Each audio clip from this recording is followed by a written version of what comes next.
Greetings everyone. Welcome to the lecture on evolution of miniature art in India. Presently, we are discussing that how Mughal miniatures are a perfect example of the kind of cosmopolitanism and composite culture that was emerging. In this context, an example that can be given is that of a miniature painting of Krishna lifting Mount Govardhan.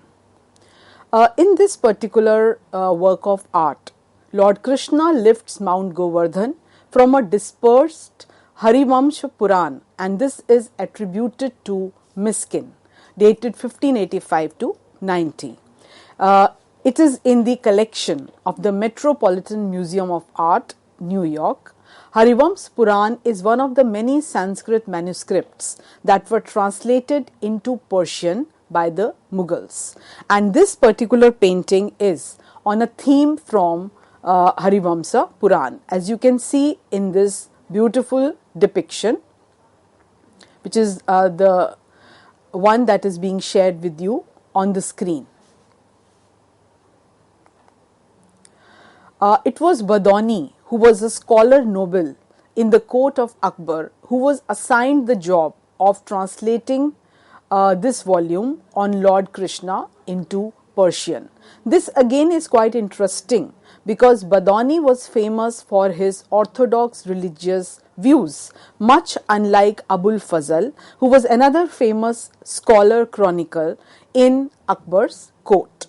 So Hari or Lord Krishna lifted the mountain Govardhan with all creatures dwelling therein with the intention to protect them.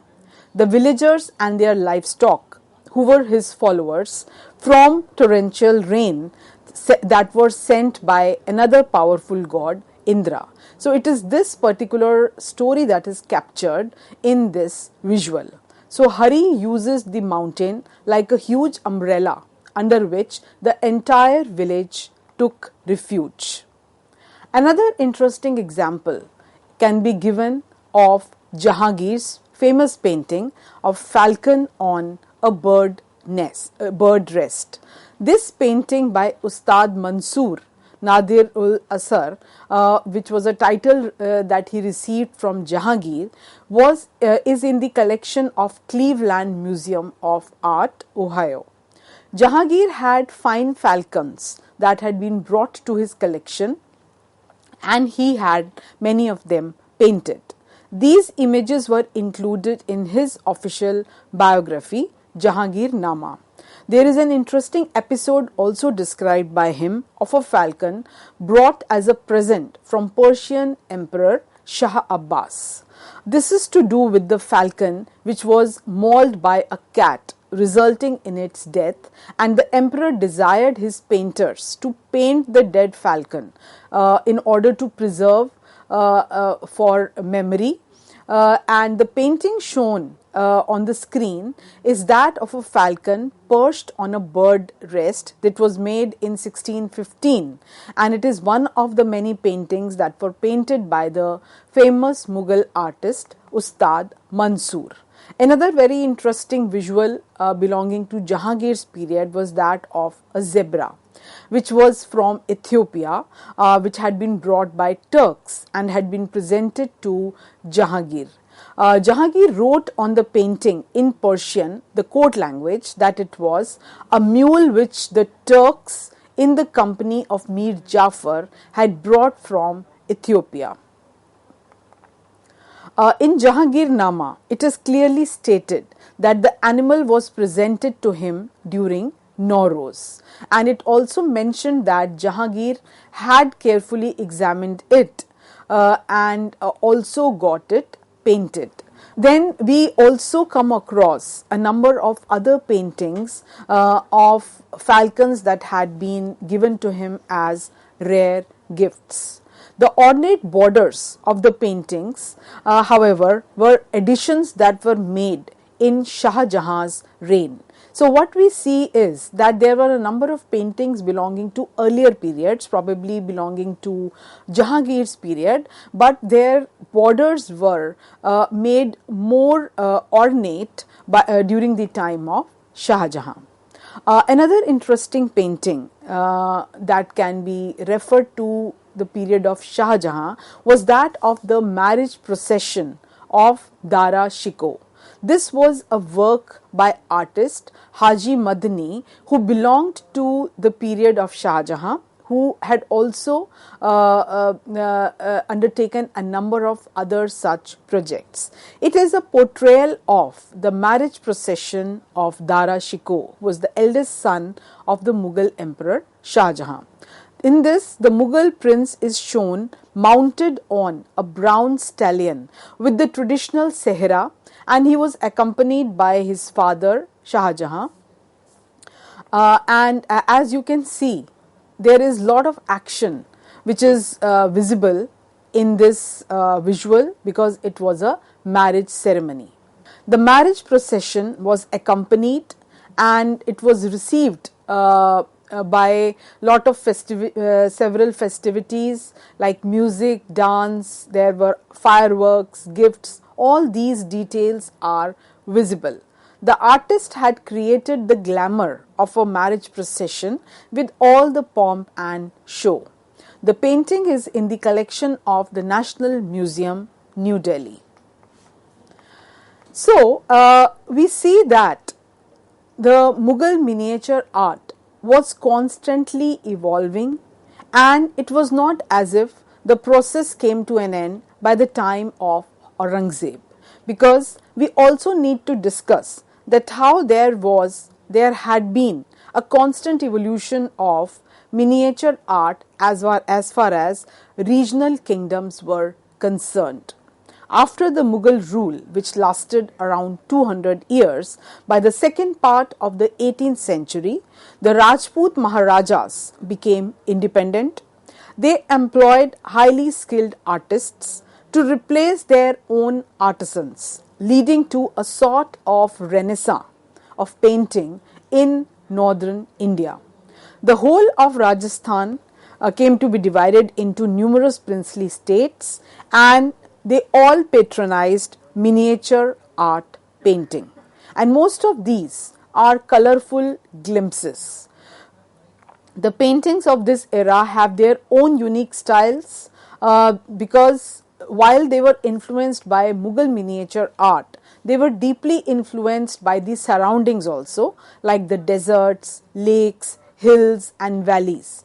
The colorful glimpses of history were provided by several of these artworks, and the subject matter continued to be hunting or court scenes or some kind of festival processions, then also animal life, bird life, and especially there were scenes from Ragmala as well as Ras Leela, that is Lord Krishna's story. There was clearly visible lavishness of courtly life as well as prosperity and richness that was displayed in these artworks. In these paintings, each raga was personified by a color, a mood, a verse, describing the story of the hero and heroine, that was the Nayak and Naika. It also elucidates the season and the time of day and night in which a particular raga was to be sung. And finally, most paintings also demarcated the specific deities that were attached with the rag, like Bhairav or Bhairavi came to be dedicated to Shiva, Sri to Devi, etc. The paintings depicted not just the ragas but also their wives, that was Raginis, their numerous sons, that were Ragaputra, and daughters also, that was Ragaputri. The six main ragas that were present in the Ragmala are Bhairav, Deepika, Sri, Malkons, Megh and Hindol. and these are meant to be sung during the 6 seasons of the year, that was summer, monsoon, autumn, early winter, winter and spring. So in this particular visual, as you can see, which is being shared with you on the screen, this is Bhairavi Ragini, which was made in Amber and probably dated 1610 to 1620. Another example of Asaviri Ragini, dated 1700. Then another interesting visual is that of Ragini Todi, 1750. So we see that the decline of Mughal miniature paintings resulted in the rise of the Rajasthani school of painting that can further be divided into various schools depending on the region they were created in. So now we will be discussing each of these regional schools belonging to the Rajasthani school of art. So we can talk about Mewar school, Marwar school, Hadoti school, Dhundar school, Kangra schools, Kullu schools of art, most of which were part of Rajasthani school of painting. So the Rajput rulers also were great lovers of art and therefore lavishly patronized miniature paintings. Each Rajputana kingdom had its own distinct style, though there were a few common features also.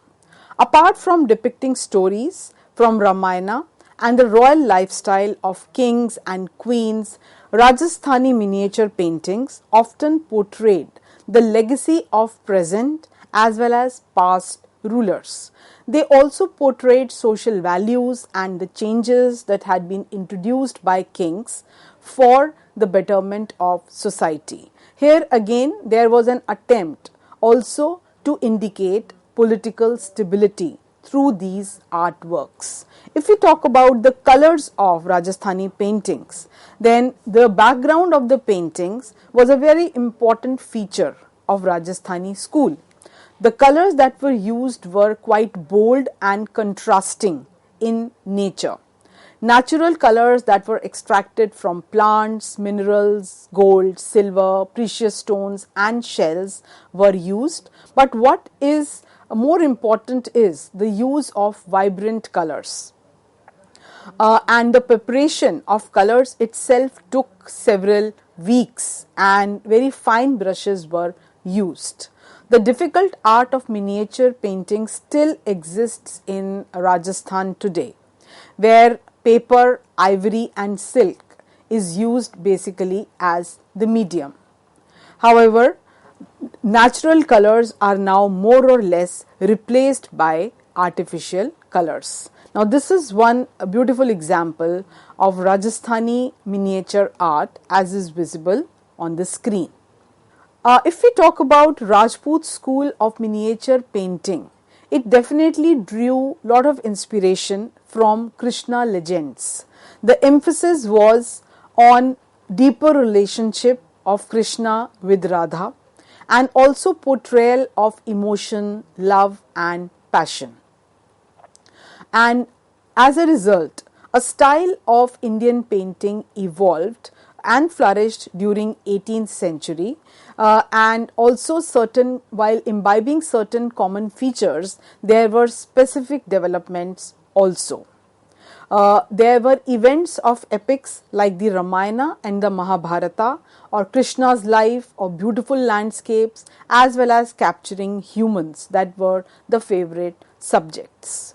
Miniatures were definitely the preferred medium of Rajput painting, but several manuscripts also contain Rajput paintings, and paintings were even done on the walls of palaces, inner chambers of the forts, havelis, particularly the havelis of Shekhawat. The colors that were extracted from certain minerals, plant sources, conch shells, etc., were derived by processing precious stones, and this was definitely a very time consuming process. Now coming to Jodhpur school, the center of this handmade paintings developed several love scenes and also some art figures. The Jodhpur school of miniature paintings also depicted Dhola and Maru on camel back. There were some hunting scenes also with elephants and horses, and the major colors that were used in this style were gold and stone based. This is a very famous painting of Dhola and Maru, as you can see on the screen, which is typical of this region and style. You can see the kind of movement that is captured in the depiction of camel. The Bundi school is an important school of Rajasthani style of Indian miniature painting that lasted from 17th to the end of 19th century in this princely state of Bundi that was ruled by Hadoti Rajputs. One of the earliest examples of the Bundi paintings is the Chunar Ragmala painted in 1561. Most of Bundi paintings emphasized on hunting, court scenes, festivals, processions, or life of nobles, animals, birds, and also scenes from Lord Krishna's life. This is an example of Bundi school of painting which is being shared on the screen. You can see the use of unusual color combination. In Bundi style, what one comes across is a blend of Mughal and Deccani art elements. There were also several other themes like those of Nayak, Naika Bhed, Baramasa, Harem or Zenana, hunting, as well as portraits that were part of Bundi painting. This is another example that is being shared on the screen, which is a magnificent depiction. Ragini, which is depicted, is a representation of various avatars of ragas amidst seasons and changing landscapes of Bundi.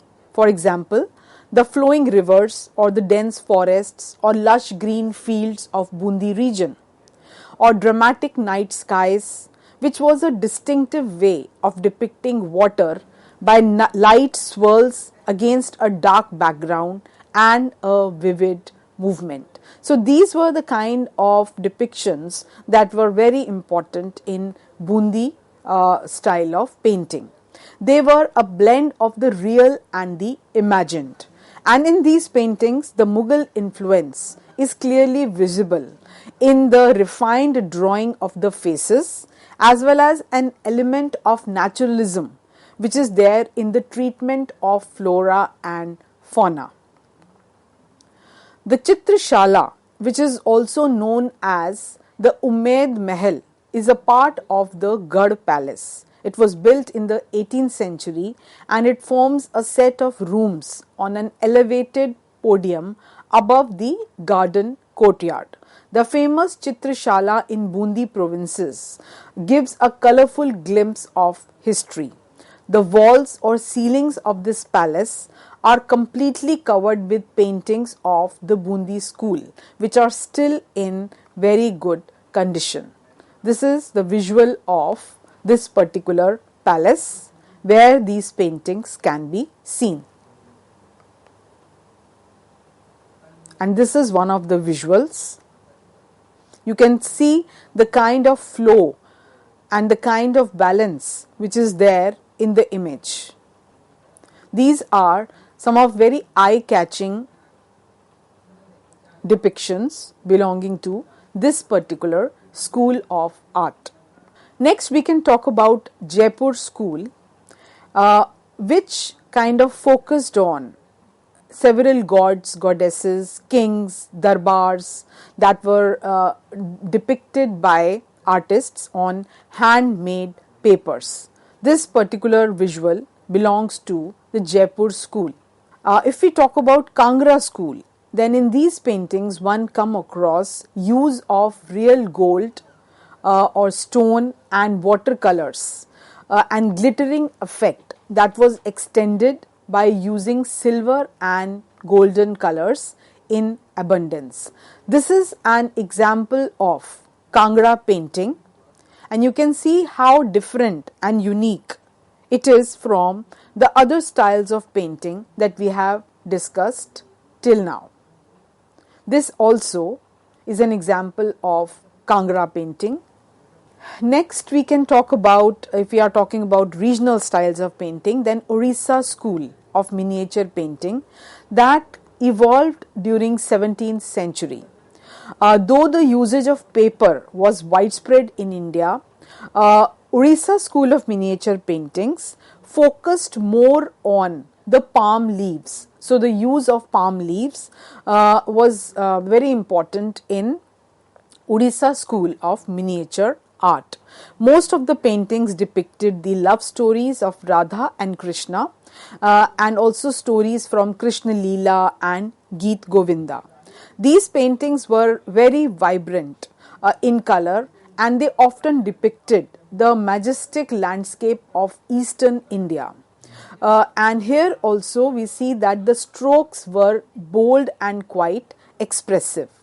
Now coming to the Jain school of art, especially miniature art, which gained prominence much before even the Mughal period, that is in 11th century, when religious texts like Kalpa Sutra and also Kalkacharya Katha were portrayed in the form of miniature paintings. Like other schools of miniature paintings, Jain school also displayed its artworks on palm leaves, but started using paper from late 12th century onwards. Here also we see abundant use of colors including gold and silver in order to depict the stories and also to dramatize. Some of the exclusive features of these paintings included portrayal of enlarged eyes or square shaped hands, and also portrayal of very stylish figures. Also, there was lot of usage of green, red and blue color in addition to gold and silver. The paintings often displayed male figures and goddesses of the Tirthankaras. The goddesses shown in the paintings were heavily ornamented, and this style of painting, however, started declining by late 16th century. Then one cannot but talk about Pahari school of miniature art that emerged in 17th century. These paintings originated in the kingdoms of North India in the Himalayan region. They were greatly influenced by the Mughal school as well as the Rajasthani school of miniature paintings, and they flourished largely in Jammu and Garhwal regions between 17th to 19th century. They also gave rise to several other schools that developed under Pahari paintings. For example, Guler school, Basholi school, Garhwal school, Chamba school and also Kangra school. Each and every style of painting, however, has its distinct feature also. The portrayal of gods and goddesses is one of the most common feature of Pahari school of miniature painting, and what we also come across is the scenic beauty of Himalayas that is depicted invariably in these paintings. Also, the use of heavily decorated frames and borders exhibited the influence of the Mughal school of art. Coming to Mewar school of painting, these were mainly painted on cloth and handmade paper using stone colors. The earliest dated examples come from a Ragmala, that is musical mode series, that was painted in 1605 at Chawand, which was an early capital of the state. This expressive and vigorous style continued with some variations through 1680, after which we see Mughal influence taking over. A very important artist of this period was Sahib Din. Sahib then produced abstract compositions that were full of brilliant colors and also with religious fervor. Among the most important example of his work that have survived are the Ragmala series dated 1628, of which many paintings are in the National Museum of India. Then a series on the scriptural text, the Bhagavad Puran, painted in 1648, now in Bhandarkar Oriental Research Institute, and the sixth book of the epic, the Ramayana, that is Yuddha Kand, that was painted in 1652, which is now in the British Museum. These are some of the visuals from Mewar School.